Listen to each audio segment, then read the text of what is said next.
Hi hello നമസ്കാരം. വിനീസ് കിച്ചണിലേക്ക് എല്ലാവർക്കും സ്വാഗതം. ഇന്ന് നമ്മൾ ഉണ്ടാക്കാൻ പോണത് പഴം നുറുക്ക്. പൊതുവെ ഓണത്തിനൊക്കെയാണ് ഉണ്ടാക്കുക.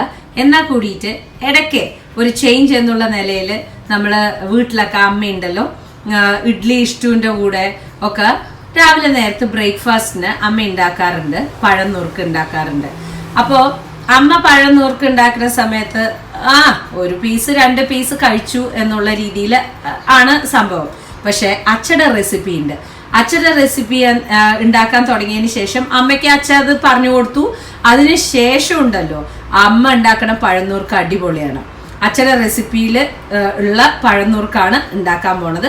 ആവശ്യമുള്ള സാധനങ്ങൾ നോക്കണമെങ്കിൽ നേന്ത്രപ്പഴം, ശർക്കര, നെയ്യ്, ഇത്ര മാത്രമേ ഉള്ളൂ. വേണമെങ്കിൽ ഏലക്ക ഇടാം. എനിക്ക് ഏലക്ക എന്ന് പറയുന്ന സാധനം സത്യം പറഞ്ഞു കഴിഞ്ഞാൽ പൊരുവളങ്ങായ അല്ലാതെ വേറെ ഒരു സാധനത്തിൽ എനിക്ക് ഏലക്ക ഇഷ്ടമല്ല കേട്ടോളൂ. ഏലക്ക ഇടണം എന്നുണ്ടെങ്കിൽ ഇട്ടോളൂ കേട്ടോ. അപ്പോൾ നമുക്ക് ഉണ്ടാക്കാം. നിങ്ങൾ ചിലപ്പോൾ ഇതുപോലെയൊക്കെ തന്നെ ആയിരിക്കും ഉണ്ടാക്കുന്നുണ്ടാവുക, എനിക്കറിയില്ല. പക്ഷെ ഇത് അച്ഛ പറഞ്ഞു തന്നിട്ട്, ഇപ്പൊ അമ്മ അതുപോലെയാണ് ഉണ്ടാക്കണത്. ഇപ്പൊ അച്ഛ പറഞ്ഞു തന്നിട്ട് ഉണ്ടാക്കണ ഒരു സംഭവമാണ്. എനിക്ക് അത്രയ്ക്ക് ഇഷ്ടമാണ് അച്ഛയുടെ ഈ ഒരു റെസിപ്പി. ഇവിടെ ഒരു 3 സ്പൂണ് നെയ്യ് ഒഴിച്ചിട്ടുണ്ട്. ഇത്തിരി നെയ്യൊക്കെ ഇത്തിരി കണ്ടില്ല കേട്ടില്ല എന്നൊക്കെ പറഞ്ഞ് ഉപയോഗിക്കൂട്ടുള്ളൂ. ഇതിലൊക്കെ അപ്പോഴേ ശരിയാവുള്ളൂ. ഒരു 3 സ്പൂണ് നെയ്യ് ഒഴിച്ചിട്ടുണ്ട്.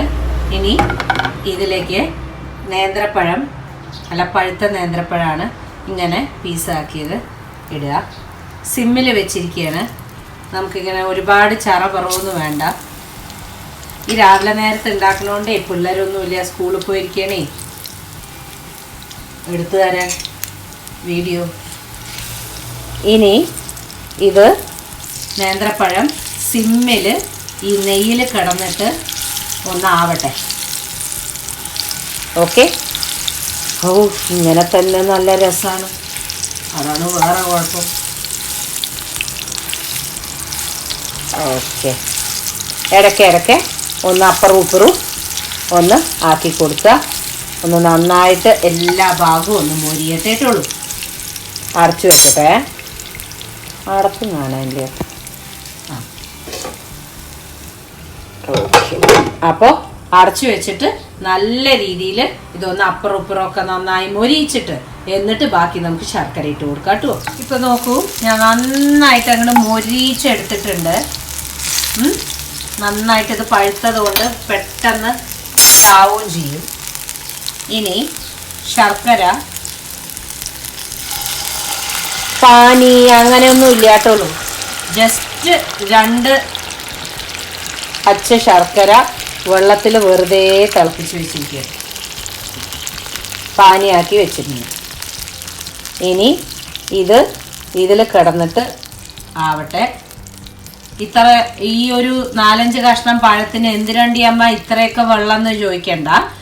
അതാണ് അതിൻ്റെ ഒരു ഇത് അങ്ങോട്ട് ശർക്കര ആയി വരുമ്പോൾ ഉള്ള ആ ഒരു ടേസ്റ്റാണ് നമുക്ക് വേണ്ടതും. വെള്ളം പോലെ ഇരിക്കട്ടെ, കുഴപ്പമൊന്നുമില്ല കേട്ടോളൂ. ഈ വീട്ടിൽ ഒരു മനുഷ്യൻ്റെ കുഞ്ഞ് ഇത് കഴിക്കില്ല. എനിക്ക് മാത്രമാണ് ജീവൻ. കണ്ണേട്ടൻ കഴിക്കും, പക്ഷേ ഇന്നിപ്പോൾ ഇത് കഴിക്കപ്പോൾ കണ്ണേട്ടനും ഇല്ല, ഓഫീസിൽ പോയതുകൊണ്ട്.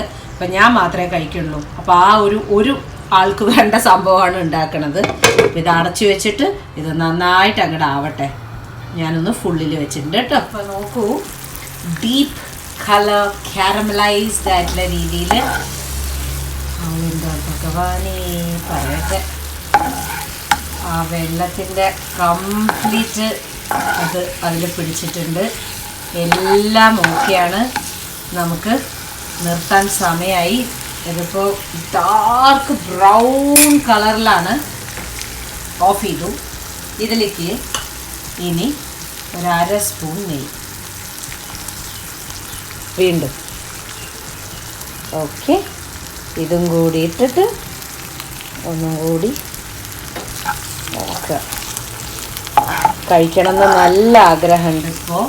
പക്ഷെ ഇപ്പോൾ കഴിച്ചാൽ ശർക്കരയല്ലേ, നാവ് പൊള്ളിപ്പോവും. So deep colour. എനിക്ക് ഡീപ്പ് കളറാണ് ഭയങ്കര ഇഷ്ടം. ഈ ഒരു സംഭവം ഉണ്ടല്ലോ. അപ്പോൾ നിങ്ങളും ഉണ്ടാക്കി നോക്കൂ, എന്തായാലും ഇഷ്ടമാവും. പഴന്നൂർക്ക് എല്ലാവരും ഉണ്ടാക്കണതൊക്കെ തന്നെയാണ്. പക്ഷെ ഇത് എനിക്ക് വളരെ സ്പെഷ്യലാണ് അച്ചട റെസിപ്പി ആയതുകൊണ്ട്. ഓക്കെ, അപ്പോൾ നിങ്ങളും ഉണ്ടാക്കി നോക്കുക. വിനീസ് കിച്ചണിൽ ഇതുപോലത്തെ റെസിപ്പീസ് വീണ്ടും വീണ്ടും നിങ്ങൾക്ക് കാണാൻ പറ്റും. അപ്പോൾ ലൈക്ക് ചെയ്യാനും ഷെയർ ചെയ്യാനും സബ്സ്ക്രൈബ് ചെയ്യാനും മറക്കരുത് കേട്ടോ. ഞാനിത് സെർവ് ചെയ്യട്ടെ.